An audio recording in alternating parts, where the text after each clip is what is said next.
ये 23 साल 4 महीने का युवा आपको आज सच में रुला देगा। मैं कुछ नहीं बोलूंगी, सिर्फ इसकी बात सुनिए। 2022 चल रहा है, अब मैं 23वीं क्रॉस कर चुका हूं और आपने मेरा पेपर कैंसिल कर दिया। मेरा क्या, मेरे जैसे कई हैं जो 23 क्रॉस कर चुके हैं, जिनकी लास्ट भर्ती थी, उनका पेपर कैंसिल हो गया। वो कहाँ जाए अब बताओ। अरे आप लोगों ने उम्र तो बढ़ा दी, 18 से 23 साल कर दी, पर आपको इतने बड़े ओहदे पर किसने बिठा दिया? Lieutenant general. आपको किसने बना दिया जनरल, कर्नल किसने बना दिया? इतनी सी भी जरा सी कॉमन सेंस नहीं है आपके अंदर कि 23 साल तक तो आप बंदे वो लेंगे जो 23 से कम वाली एज में रहेंगे। जो बंदों ने भर्ती देख रखी है, मेरे पास मेरे एडमिट कार्ड पड़ा हुआ है, मेरा रिटर्न एग्जाम का एडमिट कार्ड पड़ा हुआ है, 2 एडमिट कार्ड पड़े हुए हैं। पर अगर मैं अपनी अभी डेट ऑफ बर्थ काउंट करूं तो मैं हो रहा हूं 23 साल 4 महीने का। तो मैं इस टीओडी के अंतर्गत अप्लाई नहीं कर सकता। भैया हमारा तो सपना खत्म कर दिया ना अपने आर्मी में जाने का, बिल्कुल सपना खत्म हो गया हमारा। हम तो जा ही नहीं सकते अब आर्मी के अंदर। मैं क्या, मुझ जैसे लाखों युवा हैं, मुझ जैसे हजारों युवा हैं जिनकी जिंदगी आपने बर्बाद कर दी। हमें फिर भी दुख नहीं है इस बात का, हमें तो बस अपने भगवान पे भरोसा है। भरोसा भी क्या, भगवान से भरोसा उठ चुका है। क्योंकि आप जैसे नेता होंगे ना इस देश में, तो इस देश का कभी भी भला नहीं हो सकता। दिल से बद्दुआ दे रहा हूं आपको। भले ही आज हमने आर्मी ज्वाइन नहीं करी, हमारा सपना टूट गया, पर एक बात याद रखना जिंदगी में कि आज हमारा सपना तोड़ा ना आपने।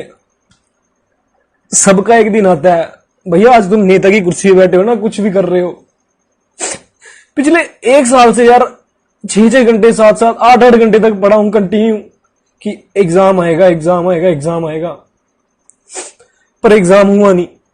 और ऊपर से क्या किया, 23 साल तक उम्र कर दी। अरे जब मैंने भर्ती देखी थी ना 22 साल का था, मेरी लास्ट भर्ती थी। अब मैं 23 क्रॉस कर चुका हूं, तो अब मैं तो आर्मी में जा ही नहीं सकता। मेरा तो सपना ही खत्म कर दिया आप लोगों ने। तो मतलब जिंदगी खराब कर दिया आप लोगों ने हमारी। बहुत डंके की चोट पर कह रहा है, गंभीर आरोप कि अगर ऐसे राजनेता हमारे देश को चलाएंगे तो हमारा देश का भविष्य कभी अच्छा नहीं है, हमारा देश सिर्फ बर्बाद होगा। सुन रहे हैं आप नरेंद्र मोदी? जगह जगह से कहीं से किसी गुटके वाले को लाकर आप अपना बताने की कोशिश कर रहे हैं। जगह जगह से पीआर आप लोग तैयार करने की कोशिश कर रहे हैं कि देखिए अग्निपथ स्कीम बहुत अच्छी है। ये जेन्युइन जो स्टेटमेंट्स बच्चों के आ रहे हैं, जो खुद से, क्योंकि इनके पास तो कोई और पीआर एजेंसी नहीं है ना, इनके पास तो सिर्फ अपना सोशल मीडिया जहां पर ये अपनी बात को इस तरह से रख सकते हैं। इनकी जो ये जेन्युइन आंसू निकल रहे हैं, उसका क्या, क्यों निकल रहे हैं? मतलब आपके गुटखा वाले से लेकर आपके हर पीआर एजेंट को सारी बात समझ में आ रही है। एक अकेले सिर्फ बच्चा जिसका भविष्य खराब हो गया है, जो इतने समय से सिर्फ तैयारी, एक सपना लेकर बैठ रहा था सेना में जाने का, उसे ही समझ में नहीं आ रहा है। बिल्कुल वैसे जैसे आपका किसान वाला जो आपका बिल है, वो किसानों को छोड़कर सबको समझ में आ रहा था, है ना? सिर्फ उनको ही समझ नहीं, जिनके लिए आप जो चीज लेकर आते हैं वो उनको ही कभी समझ में नहीं आता है। हर दूसरा आदमी उनको बरगला देता है। हमेशा का आपकी एक रटी रटाई स्क्रिप्ट है। और मुझे ये जनता से प्रॉब्लम है, आप लोग भी उसमें हर बार बहकते हैं, कभी देखते नहीं कि पैटर्न है। आपसे जुड़ी हुई हर चीज को सिर्फ खारिज किया जाता है इस नाम पर कि सरकार तो, और मोदी सरकार और मोदी का फैसला तो कभी कुछ गलत हो ही नहीं सकता। आपने सोचा है इस बारे में? आज देश में आग लगा दी है, किससे सवाल करेंगे? और जाते जाते ये शख्स रोते हुए दिल से क्या कह रहे हैं मालूम है? कि मैं बद्दुआ देता हूं आपको। आप जैसे नेता होंगे ना इस देश में, तो इस देश का कभी भी भला नहीं हो सकता। दिल से बद्दुआ दे रहा हूं आपको। Does he have anything else to do? वो सिर्फ यही कर सकता है कि भैया मैं सिर्फ इतना बोलूं कि आपको हाय लगेगी, बद्दुआ दे रहा है वो। आज के इंडियन एक्सप्रेस में आप ये, पता नहीं आप लोग कितना पढ़ते हैं नहीं पढ़ते हैं, ये सब इंपॉर्टेंट चीजें या सिर्फ जो गोदी चैनल आपको दिखाते हैं, आपके दिमाग में डालते हैं, वही सब चीजों से आप ज्ञान लेकर आ जाते हैं 5 पॉइंट का।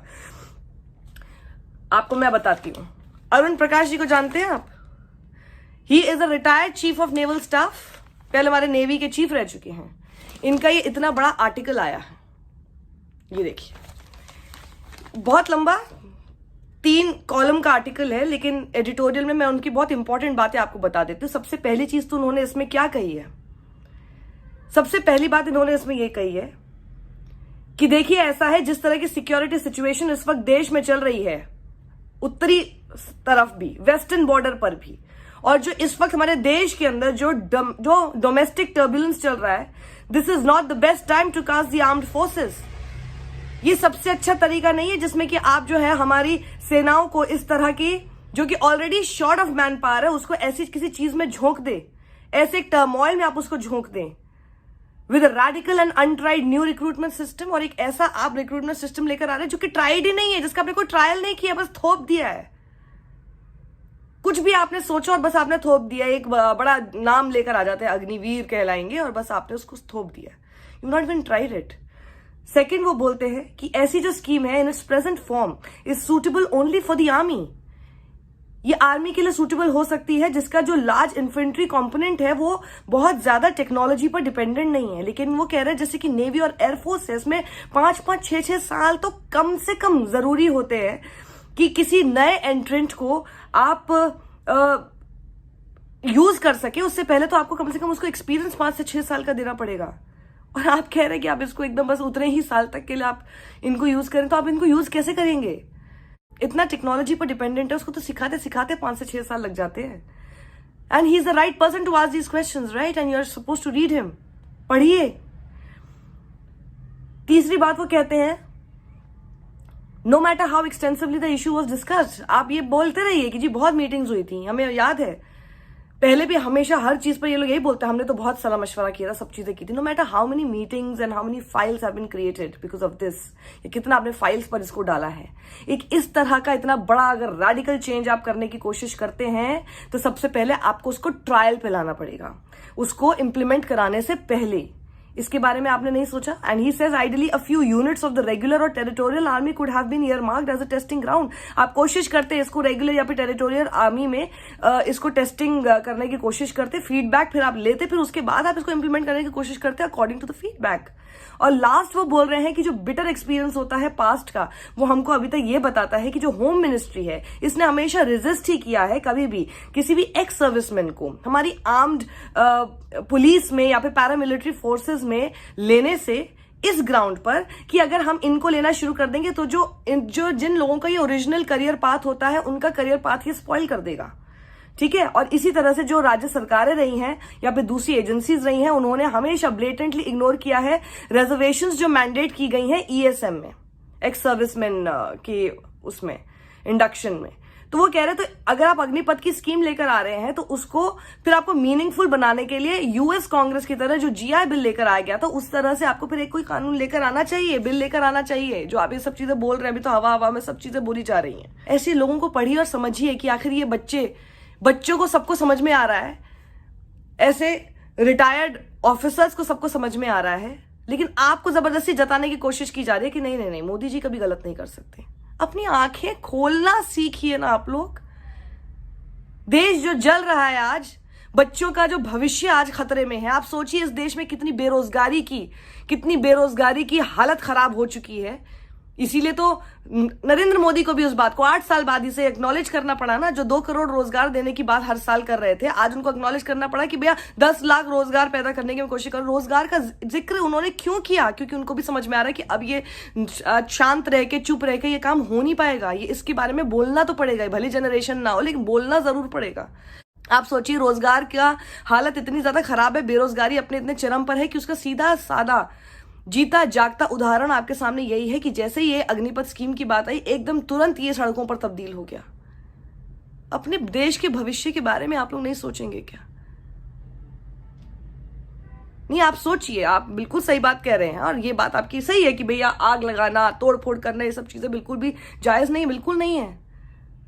पर उनका भविष्य खत्म हो रहा है, उनको समझ ही नहीं आ रहा है वो क्या करें।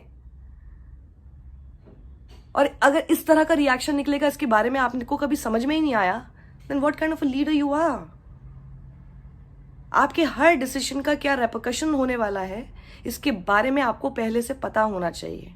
अगर आपको यही नहीं पता होता, रातों रात आप लॉकडाउन लगा देते हैं, रातों रात आप नोटबंदी कर देते हैं, उसका असर ये होगा लंबी लंबी लाइनें लगेंगी, कितने लोगों को परेशानी होगी। जब लॉकडाउन लगेगा तो कैसे माइग्रेंट लेबरर्स होंगे, कितने सारे लोग होंगे इधर से उधर ट्रैवल करने की कोशिश करेंगे, उसके बाद और हालत खराब हो जाएगी। ये सब अगर आपको नहीं पता होता then what kind of a leader you are? इसका मतलब है आपको कुछ पता ही नहीं है कि भारत जैसा देश, 130 करोड़ की आबादी वाला देश चलता कैसे है. It's no big joke.